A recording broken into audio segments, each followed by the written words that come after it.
Hi, I'm Garrett Lawler from Zendesk. I've always been passionate about helping businesses enhance their customer care on the best CX platform available, and exploring various aspects of customer experience is what brings me to Speaker Spotlight. So thanks for joining us today. We're celebrating CX leaders, developers, and innovators who approach customer experiences with forward-thinking methods and strategic foresight.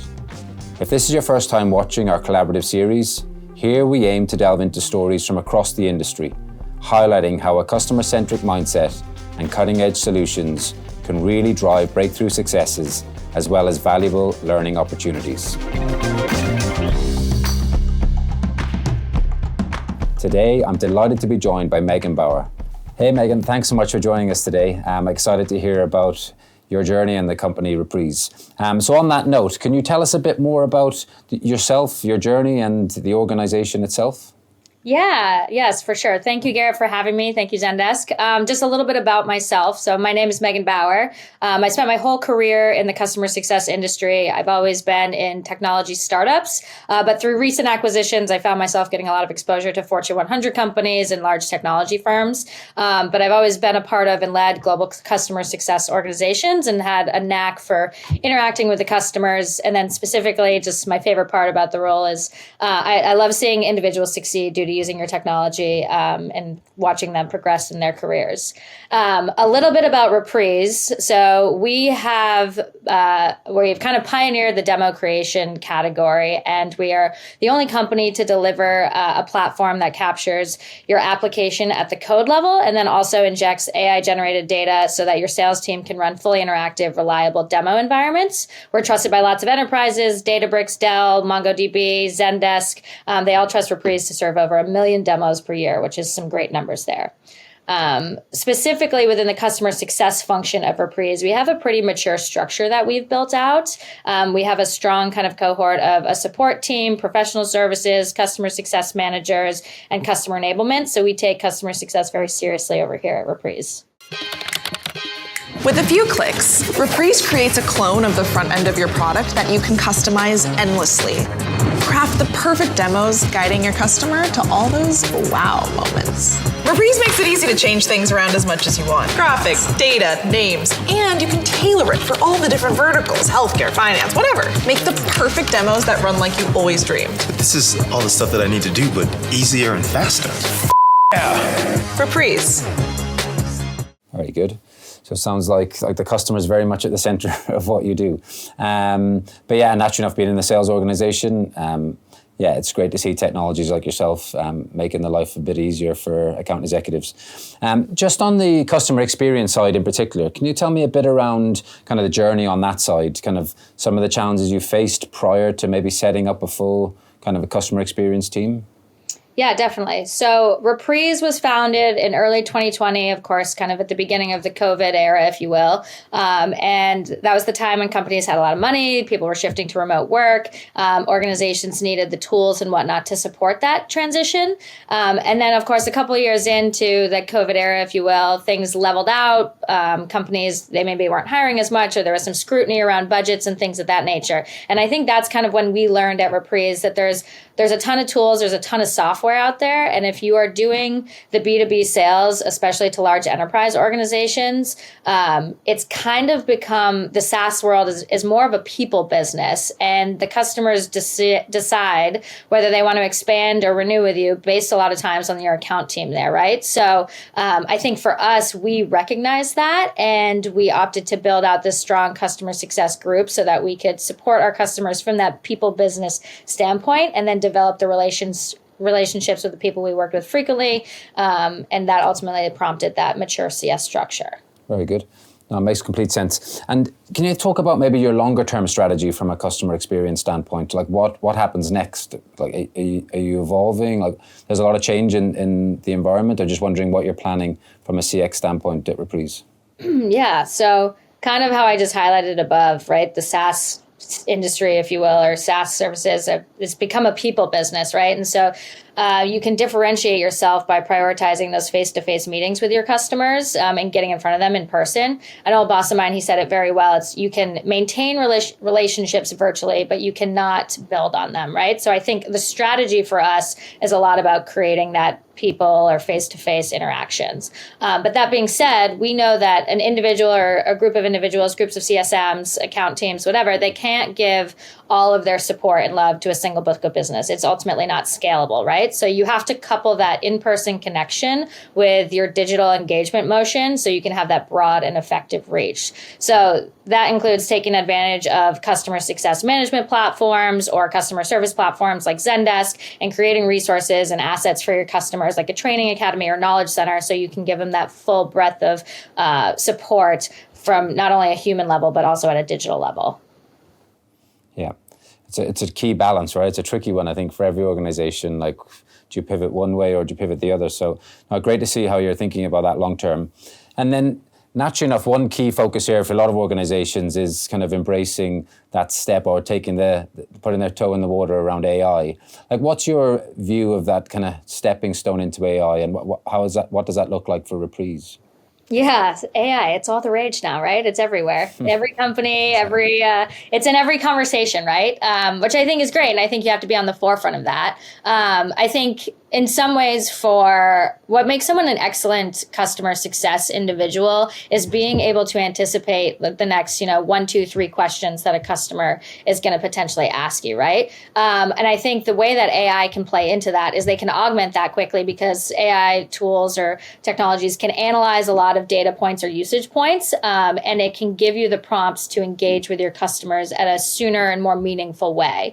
And so it can give you the insight into some of those leading indicators, which allows you to strengthen your abilities to answer your customers' questions and ultimately enhance the customer's strategy and experience with the platform that they're using. So I think everything's kind of getting married together, and AI is going to continue, of course, to inform how we interact with our customers there.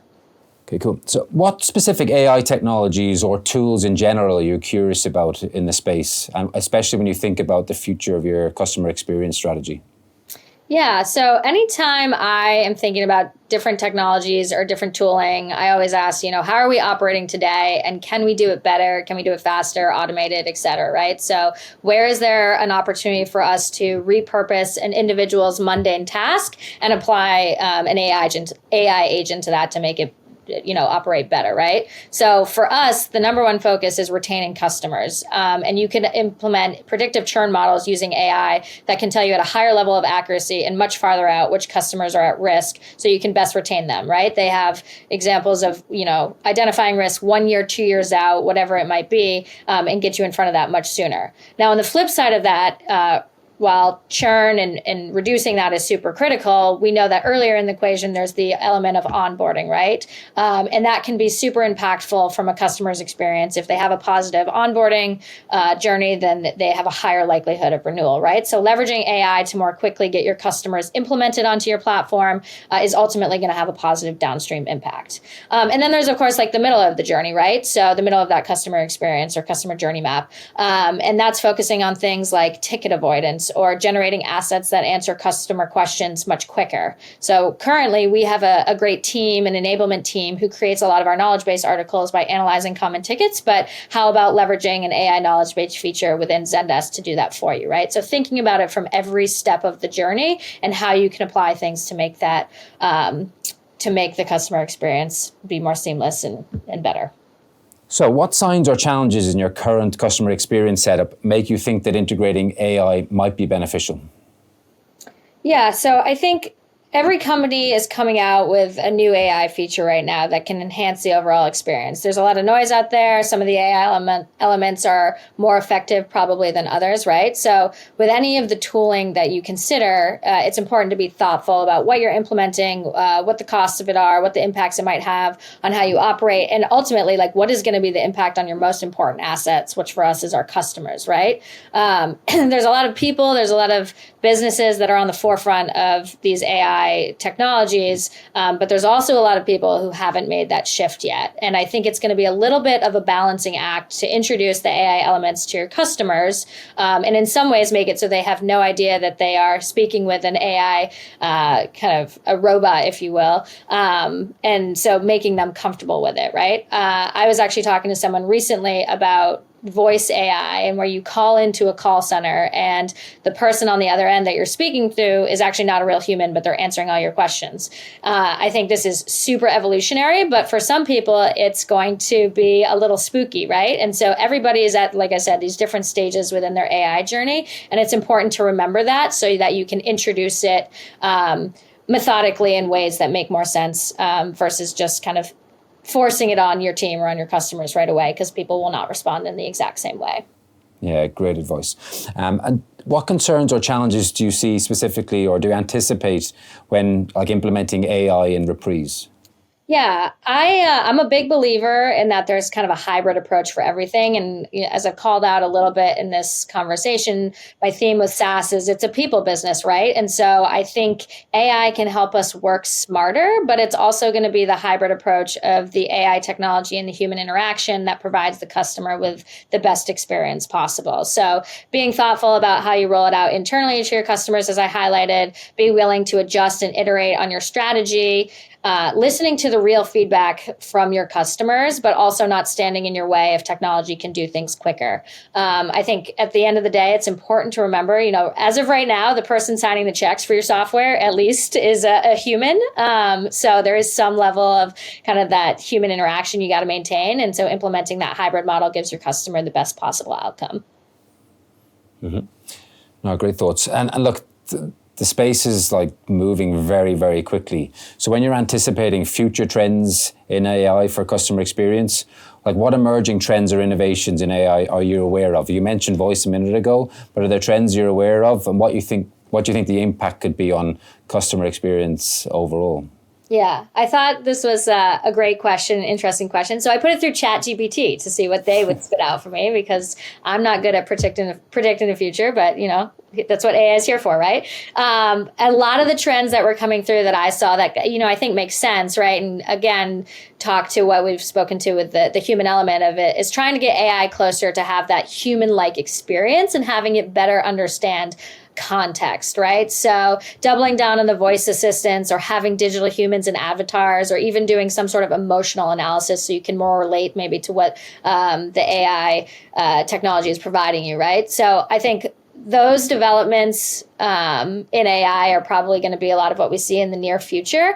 And I think if they can help get a customer the proper answers to the questions that they have sooner, then it's going to be a really great experience. But if it introduces unnecessary friction and makes things more challenging, customers are going to feel frustrated, right? So it's only going to be a matter of time, or time will tell, if you will, whether that's going to be the best experience for the customers or not. But I think incorporating any of those new technologies in some capacity is likely going to have a better and more enhanced experience for your customer, which, as I've mentioned many times, is your most important asset.